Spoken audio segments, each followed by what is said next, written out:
نحمده ونصلي على رسوله الكريم أما بعد أعوذ بالله من الشيطان الرجيم بسم الله الرحمن الرحيم إنك لا تهدي من أحببت ولكن الله يهدي من يشاء قال النبي صلى الله عليه وسلم من قال لا إله إلا الله دخل الجنة أو كما قال عليه الصلاة والتسليم.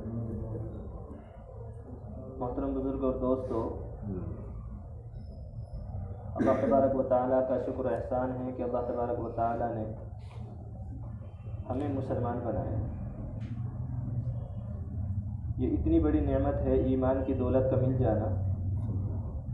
فرمائے وَإِن تَعُدُّوا نِعْمَتَ اللَّهِ لَا تُحْصُوهَا، کہ اللہ تبارک و تعالیٰ کی نعمتیں بے شمار انسان کے اوپر رات دن کے حساب سے برس رہی ہے، اور اللہ تبارک و تعالیٰ کے خزانے کی سب سے قیمتی جو دولت ہے وہ ایمان کی دولت ہے. میرا آپ کا مسلمان ہونا، میرا آپ کا مسلمان کے گھر میں پیدا ہونا، اس سے بڑی نعمت ایک مسلمان کے لیے نہیں ہو سکتی. حضرت عائشہ صدیقہ رضی اللہ تعالی عنہا نے اللہ کے نبی صلی اللہ تعالی علیہ وسلم سے سوال کیا، یا رسول اللہ، عبداللہ ابن جدعان کا کیا ہوگا؟ اللہ کے نبی سے حضرت عائشہ صدیقہ رضی اللہ تعالی عنہ سوال کر رہی ہیں اس انسان کے بارے میں جس کے بارے میں تاریخ کی کتابوں میں لکھا ہے کہ کوئی بھوکا ملتا تھا تو اس کو کھانا کھلاتا تھا، جو جتنے بھی حاجی جاتے تھے سب کو ایک ایک بکری ہدیہ دیا کرتا تھا، کوئی ننگا مل گیا اس کو کپڑے پہنایا کرتا تھا. ملک شام میں ایک بار قحط ساری پڑی، 1000 اونٹ سامان سے لدے ہوئے عبداللہ ابن جدعان نے ملک شام روانہ کیا لوگوں کی مدد کرنے کے لیے. یہ ایسا مدد کرنے والا انسان تھا، اپنا مال لوگوں پر لٹانے والا تھا، لوگوں پر خرچ کرنے والا تھا. مال سے انسان کو بڑی محبت ہوتی ہے، سب کچھ کرنے کے لیے تیار رہتا ہے، لیکن مال خرچ کرنے میں جان نکلتی ہے. بہت سارے لوگوں کو جو دیکھنے اور سننے میں آتا ہے، بہت سارے لوگ تو ایسے ملیں گے جو اپنے بیوی بچوں پہ بھی خرچ نہیں کریں گے. اور چلو کچھ لوگ یہ کہ بیوی بچوں پہ تو خرچ کر دیتے ہیں، بیوی بچوں کے خرچ کرنے کے چکر میں اپنے ماں باپ کے اوپر خرچ نہیں کرتے. بہت سارے لوگوں کے بارے میں تو یہاں تک سننے کو آیا ہے کہ یار چلو اب تو 60-70 سال کی عمر ہو گئی، اب کیا ان کو دکھائیں گے، بیمار ہے، اب تو کچھ دن کے مہمان ہیں چلے جائیں گے، تو کیوں 1-2 لاکھ روپے ان کے اوپر خرچ کیا، بیکار جائیں گے. یہ سوچ ایک بیٹے کی اپنے باپ کے بارے میں یا اپنی ماں کے بارے میں، یہ سوچ پیدا ہونے سے پہلے وہ انسان مر کیوں نہیں گیا؟ کوئی بھی دولت رشتوں سے بڑھ کر کے نہیں ہو سکتی ہے. کبھی بھی انسان کو چاہیے کہ رشتے پیسوں سے نہیں تولنے چاہیے. اگر کہیں ضرورت پڑ جائے کہ ایک طرف رشتہ اور ایک طرف پیسہ، تو انسان کو چاہیے کہ رشتے کو چنے، پیسے کو چھوڑ دینا چاہیے. رشتے کے لیے پیسوں کو قربان کر دینا چاہیے. اور ماں باپ جیسا رشتہ دنیا میں کوئی کسی بھی درجے کا انسان ہو، اس کی پہچان اس کے ماں باپ ہے. ماں باپ نہیں تو کچھ بھی نہیں. اور ماں باپ کے لیے کسی انسان کا یہ کہنا کہ بھائی بڑھاپا ہو گیا چلو اب کیا پیسے خرچ کریں گے، یہ اس کے نالائق اور کمینے پن کی حد ہے. تو عبداللہ ابن جدعان یہ لوگوں پر خرچ کرنے والا تھا. اور حضرت عائشہ صدیقہ رضی اللہ تعالی عنہ سوال کر رہے ہیں اللہ کے نبی صلی اللہ تعالی علیہ وسلم سے کہ عبداللہ ابن جدعان کا کیا بنا، یعنی وہ کہاں، جنت میں جائے گا جہنم میں جائے گا؟ اتنا خرچ کرنے والا تھا. اللہ کے نبی صلی اللہ تعالی علیہ وسلم نے جواب دیا جہنم میں جائے گا. آگے اللہ کے نبی صلی اللہ تعالی علیہ وسلم نے فرمایا اس لیے کہ وہ ایمان میں داخل نہیں ہوا اور اس نے اللہ تبارک و تعالیٰ سے اپنے گناہوں کی معافی نہیں مانگی، اس لیے جہنم میں جائے گا. یہ سارا خرچ کرنا، اپنے خون پسینے کی کمائی کو لوگوں پر خرچ کرنا کا یہاں اس کو فائدہ دے سکتا ہے، کم مرنے کے بعد فائدہ نہیں دے گا. کم مرنے کے بعد فائدہ دے گا اگر اس کے دل کے اندر ایمان بستا ہوگا. یہ ایمان کی دولت اتنی بڑی دولت ہے کہ آدمی سب کچھ لٹانے کے بعد بھی اللہ کے نبی صلی اللہ تعالی علیہ وسلم فرمانے جہنم میں جائے گا. ابو طالب اللہ کے نبی صلی اللہ تعالی علیہ وسلم کے چچا ہیں، آپ کے بڑے ہمدرد ہیں. مال سے بھی مدد کی ہے اللہ کے نبی صلی اللہ تعالیٰ علیہ وسلم کی, اور اپنے رعب اور دبدبہ جو اثر و رسوخ بنا ہوا تھا اس سے بھی اللہ کے نبی صلی اللہ تعالیٰ علیہ وسلم کی مدد کی. جب تک ابو طالب زندہ رہے ہیں اللہ کے نبی صلی اللہ تعالیٰ علیہ وسلم کو کسی کی ستانے کی ہمت نہیں. اتنے ہمدرد چچا. یہ جو واقعات ہمیں سننے کو ملتے ہیں کہ فلاں صحابی نے آپ کے چہرے پر مٹی ڈال دی, اور کسی نے اوجڑی کو لا کر کے آپ کے اوپر رکھ دیا, اور کسی نے آپ کو اور طریقے سے ستایا, یہ سب کچھ ابو طالب کے انتقال کے بعد کے واقعات ہیں.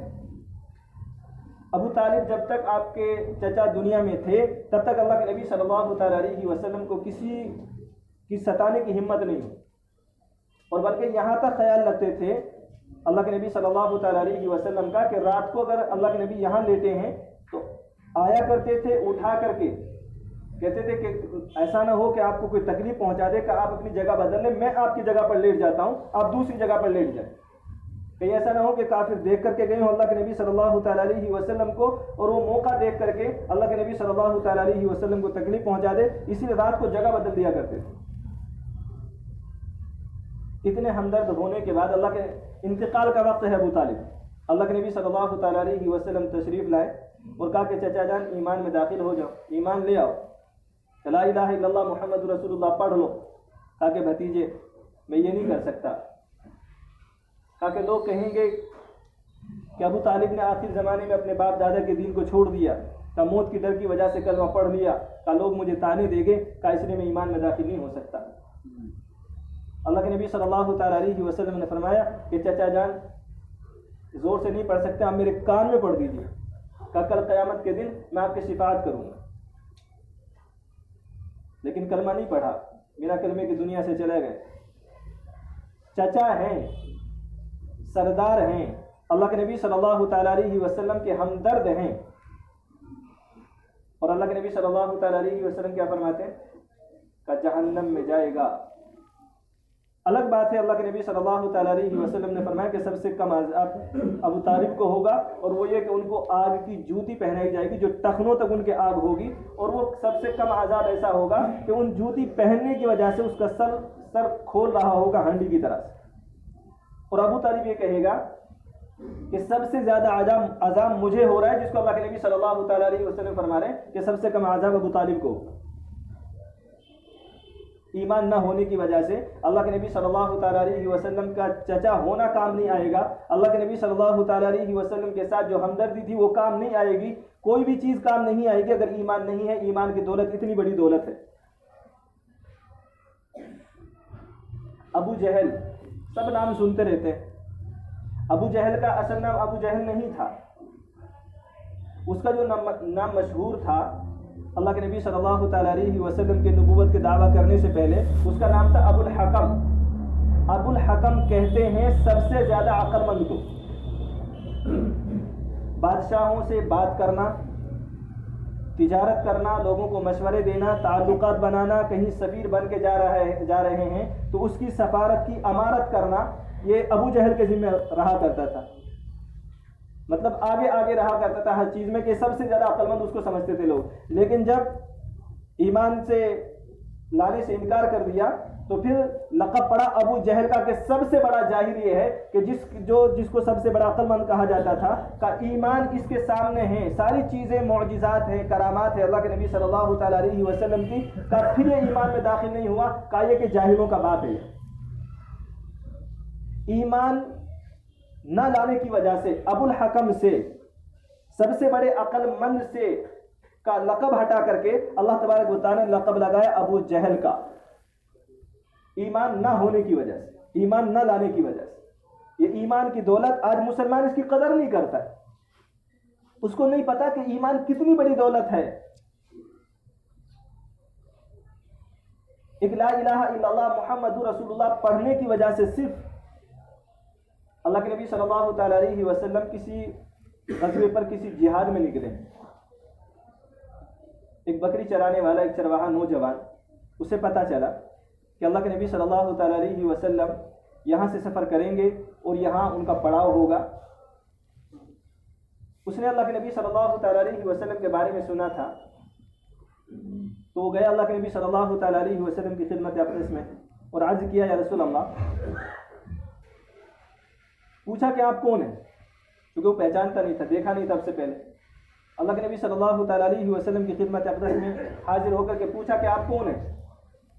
اللہ کے نبی صلی اللہ تعالیٰ علیہ وسلم نے فرمایا کہ محمد رسول اللہ صلی اللہ تعالیٰ علیہ وسلم کہ آپ کیا کہتے ہیں؟ کہا کہ میں کہتا ہوں من قال لا الہ الا اللہ دخل الجنہ، جو لا الہ الا اللہ